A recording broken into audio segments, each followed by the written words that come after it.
अब सभी को जय मसीह। और आज हम पढ़ेंगे नीति वचन उसकी 7 अध्याय उसकी 21 से पढ़ेंगे। वहां पर लिखा है, हे मेरे पुत्र, मेरी बातों को माना कर और मेरी आज्ञाओं को अपने मन में रख छोड़। मेरी आज्ञाओं को मान, इससे तू जीवित रहेगा। और मेरी शिक्षा को अपनी आंख की पुतली जान, उनको अपनी उंगलियों में बांध और अपने हृदय रूपी पट्टियों पर लिख ले। बुद्धि से कहा, तू मेरी बहन है, और समझ से कहा, अपनी समझ को अपनी साथिन बना। तब तू पराई स्त्री से बचेगा जो चिकनी चुपड़ी बातें बोलती है। हालेलुया। प्रार्थना करें। धन्यवाद मेरे परमेश्वर पिता, प्यार प्रभु जी, आज के वचन, आज के कलाम से पिता हमारी से बात है कि मेरे पिता सच, मेरे परमेश्वर पिता, तूने कहा मेरे पिता कि मेरी आज्ञाओं को अपने मन में रख छोड़, तो तू इससे जीवित रहेगा। मेरी आज्ञाओं को मान। सच मेरे परमेश्वर पिता, जो देख रहे सुन रहे पिता परमेश्वर, आज से आज्ञाकारिता में चलने पाए, आज से तेरे डर तेरे भय में चले पिता परमेश्वर, और तेरी इच्छाओं को पूरी करने वाले बने पिता। ऐसा प्रभु हरी को तू पिता परमेश्वर उनके जीवन, उनको हृदय को बदल कर प्रभु तेरा वचन उनके हृदय पट्टी पर लिख दे मेरे पिता, कि आपके बेटा आपके वचन पे चले और तेरे मार्ग पे चले पिता, और पराई स्त्री से बचे रहे, पाप से बचे रहे, तेरे राज्य की बात पर ऐसा होने दे मेरे परमेश्वर पिता। हरी प्रार्थना सौंपते मेरे पिता। प्रार्थना साश के धन्यवाद मेरे खुदावन। ये प्रार्थना दुआ यीशु तेरे मीठे मधुर नाम से मांगते हैं, आमीन।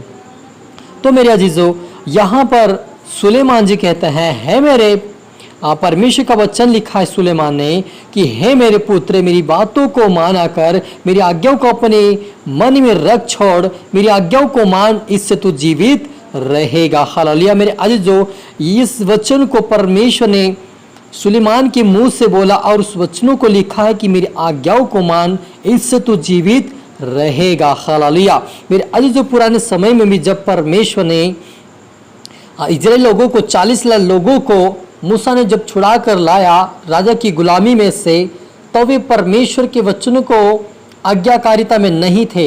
उस समय जब तक उन्होंने आज्ञाओं को नहीं माना, तब तक वो नष्ट होते गए।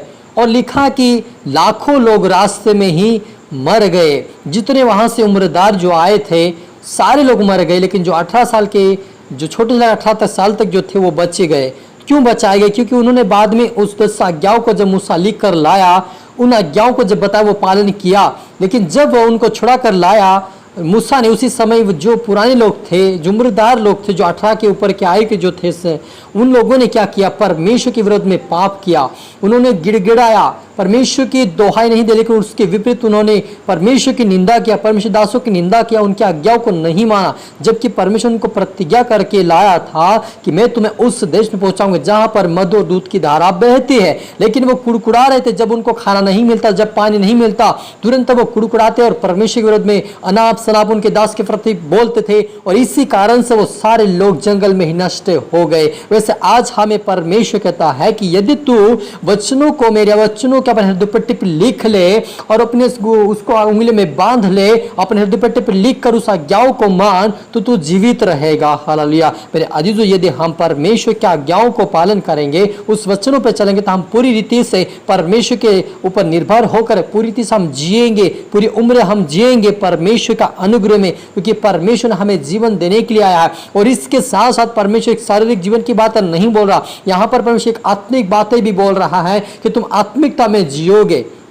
क्योंकि यहाँ पर मुझे शारीरिक जीवन तो हमें परमेश्वर ने दिया, लेकिन उससे महत्वपूर्ण हमारे लिए एक आत्मिक जीवन है। और उस आत्मिक जीवन को हमें पाने के लिए, उस आत्मिक जीवन को बचाने के लिए हमें परमेश्वर की आवश्यकता है, परमेश्वर के वचनों की हमें आवश्यकता है। इसलिए यहाँ पर मुझे उस खुदावन के डर और भय में चलना है, उस खुदावन के वचनों का पालन करना है। यदि वो कहे तो व्यभिचार न करना, तो हमें नहीं करना है। यदि वो कहे तो चोरी ना करना, हमें नहीं चोरी करना है। यदि वो कहे झूठ ना बोले, तो हमें झूठ नहीं बोलना है। क्योंकि परमेश्वर जो 10 आज्ञा निर्गमन 21 अध्याय के जो दिया है, उस सारे वचनों का हमें पढ़ना है बार बार, ताकि उस वचनों के अनुसार हम चल सके। क्योंकि नए नियम में जब हम देखते, वहां पर लिखा है कि जब हम कहते हैं प्रभु यीशु मसीह कि यदि तुम एक बात में भी चूक जाते हो, मेरी व्यवस्था का, पूरी व्यवस्था का तुम पालन करते हो, यदि एक ही बात में यानी 10 में से एक ही आज्ञा को तोड़ते हो, तब भी तुम दोषी ठहराए जाते हो। इसलिए यहाँ पर मुझे परमेश्वर के डर और भय में चलते हुए उस 10 आज्ञाओं का पालन करना है, तभी हम जीवित रह पाएंगे। और जो पराई स्त्री चिकनी चुपड़ी बातें बोलते हैं, हमें जो फुसलाने की बातें, उनसे भी हम बचे रहेंगे। क्योंकि संसार में स्त्री का मतलब यह दिया गया कि हमें संसार की बातों, जो संसार हमें फुसलाते, हमें पटाते, हमें वो बहलाते कि तुम्हें यह करना वो करना, कहीं बातों में फुसलाते हैं, उन बातों से भी हमें परमेश्वर बचा लेगा जब उसके आज्ञाओं का पालन करेंगे। हालेलुया। तो आज से ये वचन हमें ये सिखाता कि हमें उसकी आज्ञाकारिता में चलना है, उसके वचनों का हमारे हृदय पर टिप लिख लेना है, उस वचन के अनुसार हमें प्रार्थना करके हमें आगे बढ़ता कि परमेश्वर के राज्य के हम वारिस हो सके। हालेलुया। हम प्रार्थना करी।